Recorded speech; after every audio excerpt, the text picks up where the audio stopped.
Really? What's up mga kabilog? So samahan nyo nga pala kami sa aming new discovery sa Walmart Antipolo. And guys, kita niyo naman ang aming baby. Siya na yung nagtutulak ng sarili niyang part. So pero palang ganito sa Walmart guys. And nakakatuwa. Ayan, so malaking tulong to sa mga parents na katulad namin kasi nalilibang yung anak namin.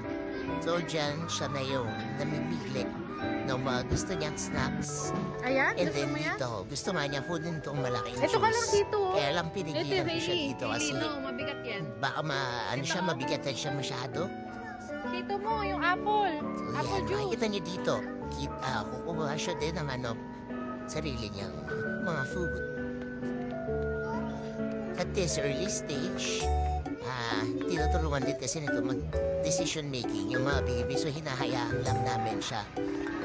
Kita niyo naman kung gaano siya kasaya dito. Pasayaw-sayaw pa yan. So ayun, habang nagpipili si Hailey, namimili na din yung asawa ko ng mga gamit namin para sa bahay. Ayan, pupunta na siya dyan sa baba niya. Ako, nido. So ayan, si Aling Maliit may dala ng diaper. Titingin siya dyan ng mga panligo niya. After nga yan guys, dumiretso na kami sa counter para magbayad ng aming mga nakuhang grocery. Guys, may batang makulit Dito naman guys, makikita nyo na nasa budget na kami, nakasakay, kasama yung Say mga hi. pinamili namin. Gagawa mo. Ano yung kalkalay? That's my green tea. Para sa kusina. Papa namin. Bago nga pala umuwi guys, bumili muna kami ng mga gulay, mga ricado na masastock namin sa bahay namin para hindi na kami labas ng labas para bumili kasi medyo malayo-layo pa yung bili.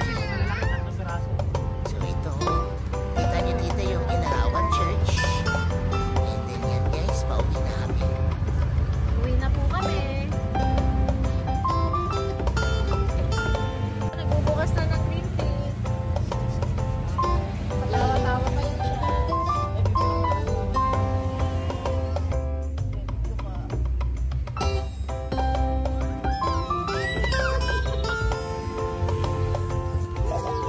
So maraming salamat nga po pala sa lahat ng nanood.